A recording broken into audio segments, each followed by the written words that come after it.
swimming in the silence, in the smoke. You don't want this life, you know, yeah. You don't. Good evening and welcome to another edition of Law in No Order Special Survivors Unit. I'm your host, Holly Tabreen, and I'm here with the lovely Savannah Grant. And we're going to sit down and just have a conversation. All right, so let's get into it. Savannah, tell us about yourself. I'm Savannah. I've been home a little over a year now. I went to prison 20 years ago. Wow, 20 years ago. Mm-hmm. So you've been home a little over a year. Yeah. Went to prison 20 years ago. What did you go to prison for? My charge was assault with intent to kill. Wow. Okay. And I got the maximum sentence for that particular charge. Okay, so assault with intent to kill, what was the maximum sentence for that? 20 years. 20 years. Mm-hmm. And so out of the 20 years, you did how much? I did 17 and a half. 17 and a half years. Wow. And when did you go to prison? I went to prison May 14, 2003. Wow. So you said that slow. It was a very terrible day for you, obviously. Yes, it was a day that I would never forget. That day affected a lot of lives. Okay. It affected a lot of lives. Could you tell me how we some got positive, okay. some negative, a little bit of both, possibly. Okay. So I never forget that day. All right. So what led up to that day? I was dating a guy, and he was seeing someone else. Mm-hmm. We dated for 5 years, so maybe a little over 5 years, mm-hmm. and it was really a toxic relationship for me. It was different from any relationship that I have ever been in, and I remember leaving South Carolina to try to get out of the relationship that I was in.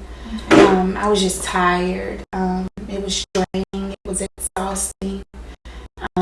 Yet I loved this person very much, and I knew it wasn't good for me. So I had a choice to make, and I decided to leave South Carolina. Wow. Okay. So can you tell me, how did you meet this guy? I met him through his mother and his sister. We all went to church together, so I met him. I remember being at her house one Sunday for dinner. This was before I moved in with her. I ended up moving in with her. Okay.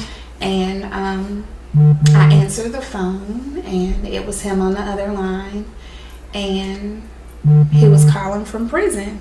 Wow. Okay, so he was in prison when you met him. He was in prison. Boy, do you regret answering that call? Honestly and wholeheartedly, no, I don't regret answering that call. It helped me grow. Okay. It helped me be who I am today. It helped me be the woman that I am today. So no, I have no regrets of answering that phone call. Did it hurt while I was going through?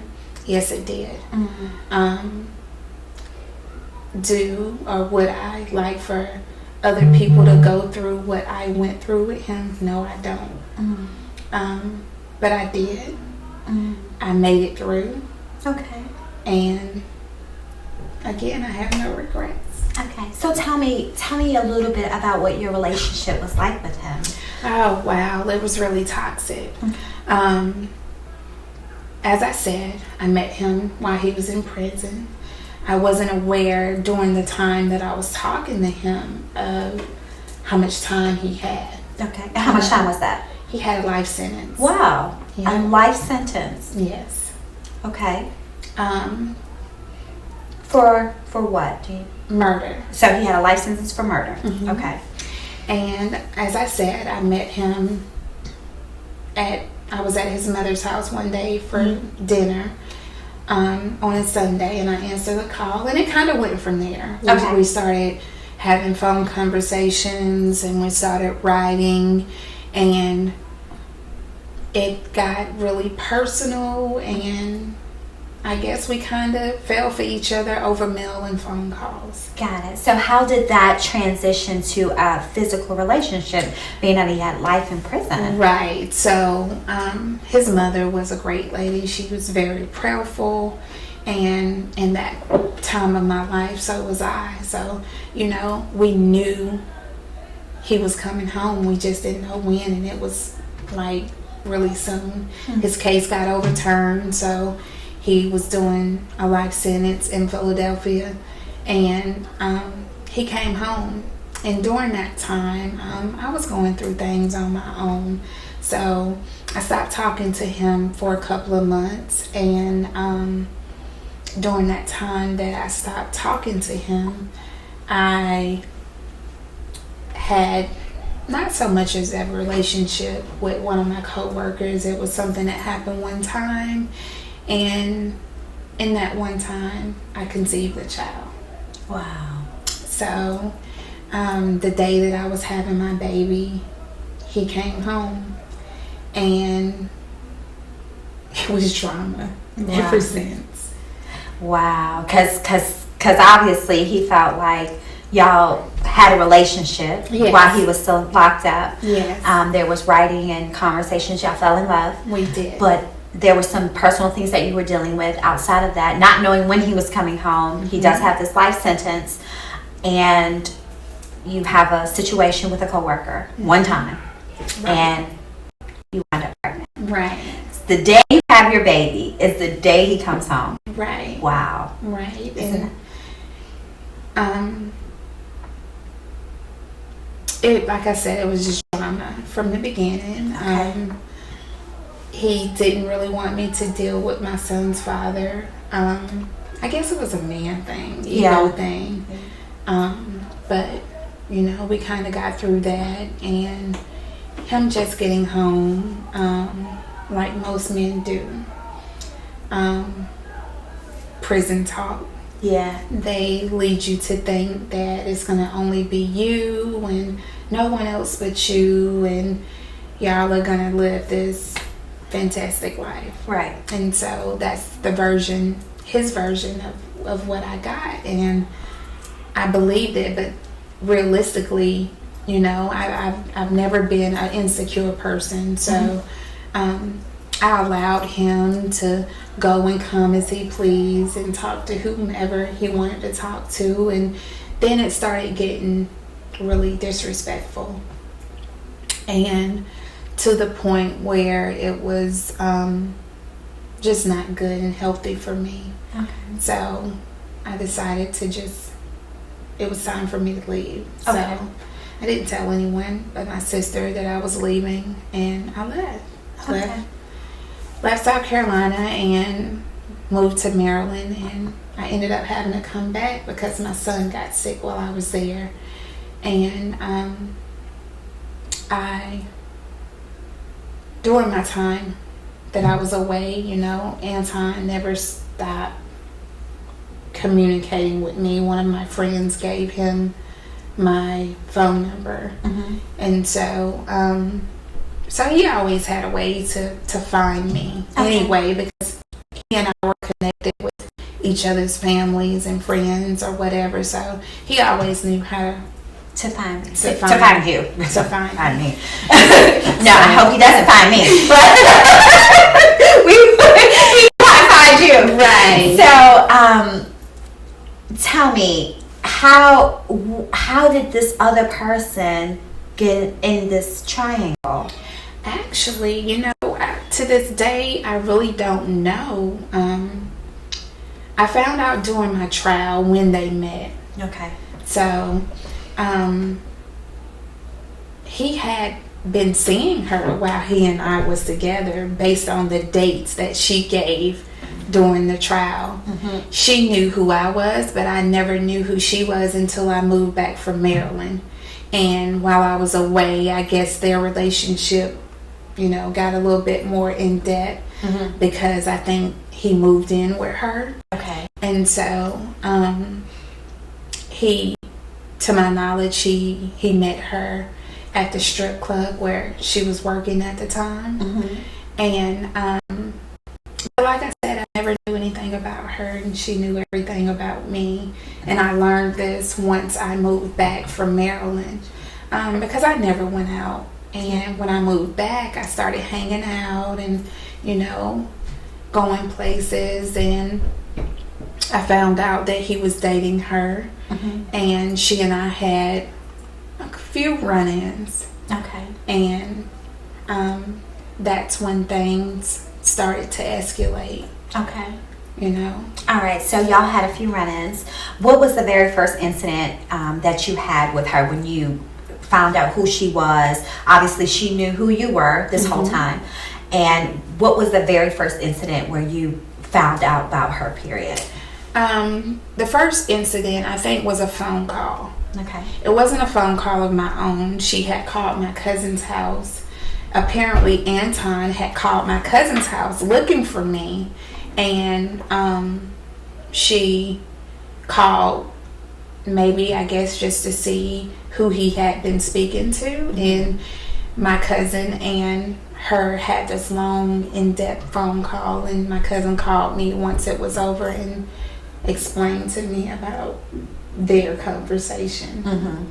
And so I guess that was the first incident, but not with she and I, but when she called.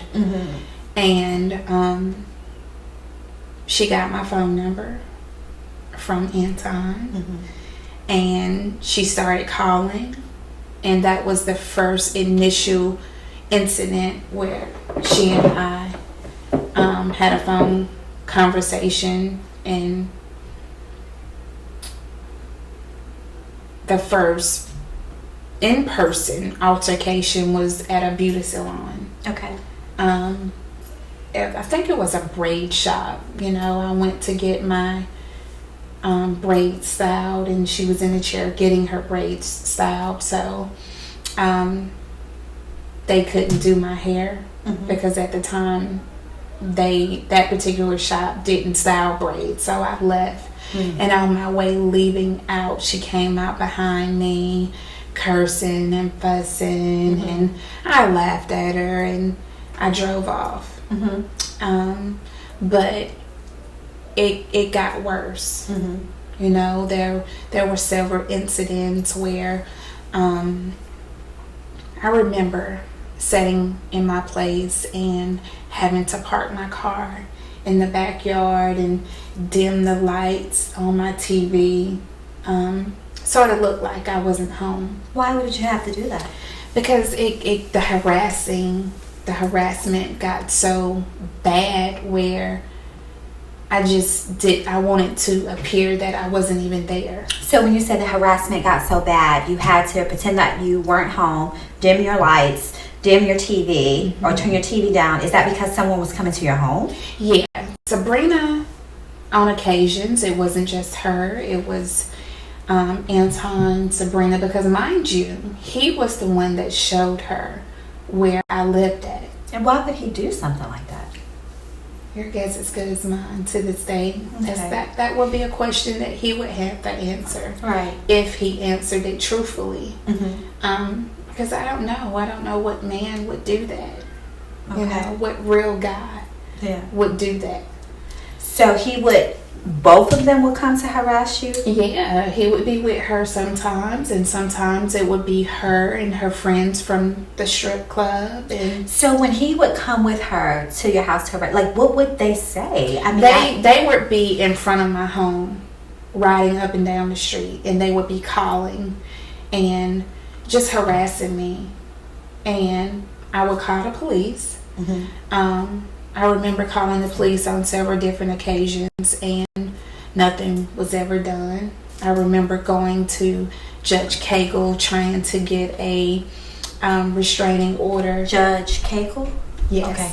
Judge Diane Cagle. Okay.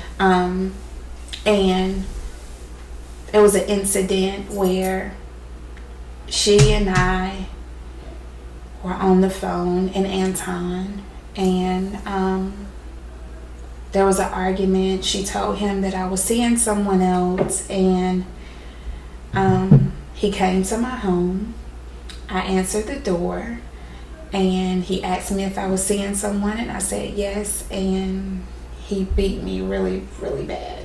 So had he ever beat you before? No, that was the first time. He's never put his hands on you? Never put his hands on me, ever. So he's messed around on you. He's dealt with several different women. He's been very disrespectful, obviously, in the beginning. Yes. After he came home. But yet he had never put his hands on you. Never. Until he was told that you were seeing someone else. Right. By Sabrina. Right. Obviously the girl that he was supposed to be with at that time and living with. Right. Who is your victim. Right. So Sabrina tells him that you're seeing someone else. He comes to your home to confirm if you're seeing someone else. You say yes, and then he beats you. Mm-hmm. What happens after that? I called the police.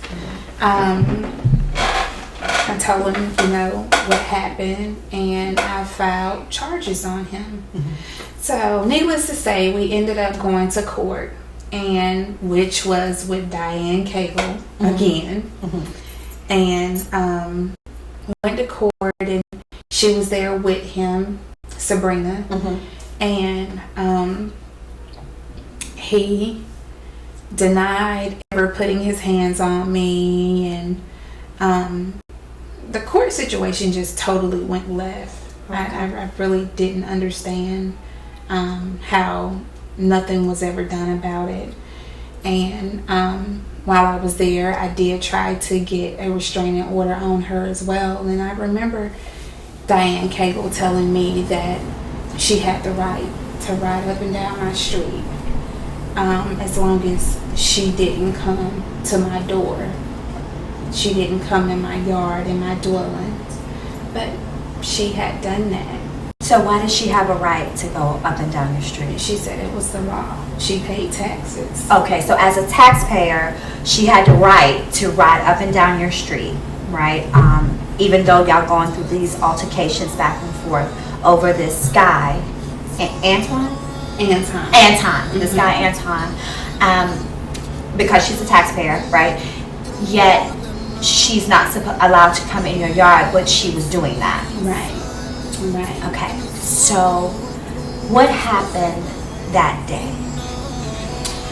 Okay, that day. You don't want that, no, and I tell you one thing.